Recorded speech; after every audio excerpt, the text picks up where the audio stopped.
hablemos del coronavirus también. Por cierto, Donald Trump anda con todo diciendo que el coronavirus está incrementando los casos de COVID-19 en Estados Unidos por la migración de México al norte. Es un yo sé que te ríes, así también me reí yo, pero ya es una risa de encabronante, aunque no le guste a Lili Telles el término.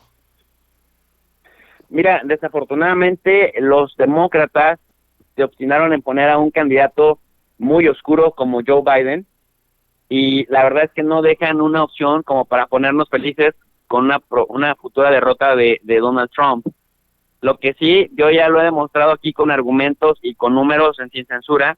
que los números de Trump a estas alturas de la contienda, es decir, a unos meses antes de que se dé la elección en Estados Unidos, los números de Trump se parecen más a los de Jimmy Carter y a los de Bush padre, que ya no se reeligieron, que a los de Bush hijo, que a los de Obama o que a los de Ronald Reagan para su segundo mandato, que sí se reeligieron. Recuerdas que lo hemos hablado en 2 o 3 entrevistas. Entonces, Trump, al ver que ahora sí, que incluso no se parece esta elección, estos números no se parecen a la futura, digamos, o a la pasada, en este caso, derrota que tuvo con Clinton. ¿Y por qué le intentaba yo decir futura? Porque justamente 4 meses antes de que se vinieran las elecciones del año 2016, Trump se veía derrotado en el voto popular, pero no en los estados bisagra. Ahora, ¿qué es lo que sucede? Que sí, en los estados bisagra, en Michigan, en Filadelfia, en la Florida, incluso, fíjate, Vicente, estaba yo revisando que hay posibilidades muy altas de que en Texas también pierda por 1 o 2%, pero si pierde por 1 o 2%, pierde los 14 votos electorales de Texas, y además ahí tendría Donald Trump que gastar muchos recursos, no sé, 200 o 250 millones de dólares en fortalecer su campaña ahí, cuando históricamente Texas es un estado republicano, ¿no? No hay más. Entonces, ¿qué es lo que sucede? Que ahora está muy desesperado tratando de recurrir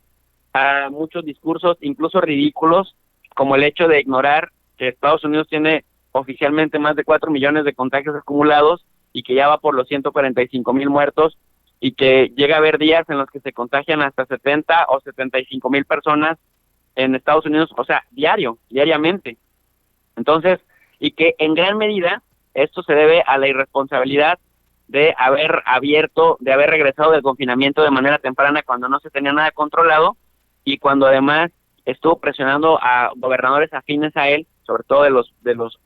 estados republicanos como la Florida, el mismísimo Texas, Arizona, Nuevo México, que, pues mira, Vicente, ahora tienen como resultado que la Florida está, creo que incluso peor que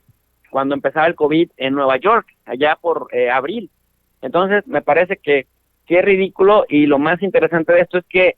la realidad cotidiana lo hace que se estampe contra ella misma cuando vocifera tanto. Profe, de hecho, hasta los más férreos críticos del gobierno del presidente Andrés Manuel López Obrador ante el plan, la respuesta a la pandemia, se han tenido que quedar de alguna manera callados, o al menos no tan furibundos desde Estados Unidos. Jorge Ramos en Florida, que se ha convertido en el epicentro de la pandemia en Estados Unidos, y León Krause desde California, en donde también tienen una situación compleja. Todo está también en ese sentido político, poniendo las cosas en una situación inédita, si me permites la expresión. Es inédita, Vicente, porque como bien dices, tan solo California, el estado más importante de Estados Unidos, o uno de los más importantes de Estados Unidos, solo California tiene el equivalente a contagios a todo México. Entonces, sí es un tema irrisorio cuando, por ejemplo, Trump se atrevía, porque es un atrevido, se atrevía a decir, ¿no?, que si no hubiera puesto el muro, si no se hubiera cerrado la frontera, entonces ya estuvieran invadidos de COVID. Y es decir, que alguien de su equipo de campaña y alguien de su grupo de asesores le diga, presidente, no haga el ridículo, O sea, somos los que tenemos una tasa de mortalidad y letalidad, a pesar de la gran cantidad de población más elevada en el mundo, y además, en bruto, por mucho, 145,000 muertos, Vicente, solamente lo supera la guerra civil estadounidense que tuvo lugar entre 1861 y 1865, y la Segunda Guerra Mundial en número de muertes, pero esas duraron 4 años, y aquí apenas esto va empezando. Aquí esto apenas tiene 3 o 4 meses, y hay estudios, por ejemplo, de la Universidad de Washington, Vicente, que aseguran que en octubre, de mantenerse todo así, habrá entre 220,000 y 250,000 muertos en Estados Unidos. ¿Qué quiere decir esto, Vicente? Lo que venimos pronosticando aquí en tu programa, en Sin Censura, desde hace varios meses,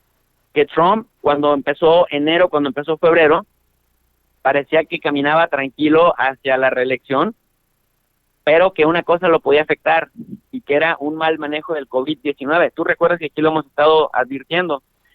y decíamos incluso que ante la obstinación de los demócratas por poner a un personaje tan oscuro como Joe Biden, que la verdad es por la única razón que no me alegra una derrota de Donald Trump, que me alegra la derrota de Donald Trump per se, pero no me alegra que sea Joe Biden la otra opción, porque me parece igual lo peor de detestable. Pero, ¿qué es el problema, o cuál es el problema que vemos acá? Que Donald Trump no solamente hizo un mal manejo del COVID-19, sino además hizo un pésimo manejo muy irresponsable, y además, Vicente, en muchas de las ocasiones, él solito se enfrentó contra sí mismo, no solamente no detuvo, digamos, con una campaña mediática positiva para paliar esto. Tú recordarás el mal manejo que hubo también con la crisis, con el grupo Black Lives Matter, justamente en el caso de la crisis de George Floyd, que lejos de salir y parar y frenar las protestas, sabiendo que es el COVID-19 lo que lo tiene en jaque, él pensó que apostando por el nacionalismo, dejando que la gente saliera a la calle, alebrestando e incendiando el discurso, pues en lugar de controlarse, salieron más en 50 ciudades, llegó a haber toques de queda. Todavía hay ciudades en Estados Unidos en donde esto no se detiene, en donde siguen las protestas. Ayer mismo el alcalde de una de estas ciudades fue rociado con gas en la cara. Es decir, mal en la economía porque el COVID le pegó en la economía, mal en la política porque hasta en el mismo Partido Republicano tiene una crisis abierta de legitimidad, mal en las encuestas porque sus números se parecen más a los de Carter y a los de Bush padre cuando ya no se alcanzaron a reelegir, que a los de Obama y a los de Bush hijo, que cuando sí se reeligieron. Entonces imagínate, Vicente, finalmente se hizo realidad esa pesadilla para Trump. El COVID era lo único que podría frenar un triunfo seguro, porque no me diga, o sea, salió muy fortalecido de cuando ganó el que no le hicieran el juicio político, gracias a los republicanos, y parecía que nada más lo podía frenar, excepto el COVID, y ahí está la realidad. Ese pésimo manejo lo tiene contra las cuerdas, y por eso sale a decir estas cuestiones que son realmente pues ridículas, por no decir enfermas, ¿no? Oye, profe, para cerrar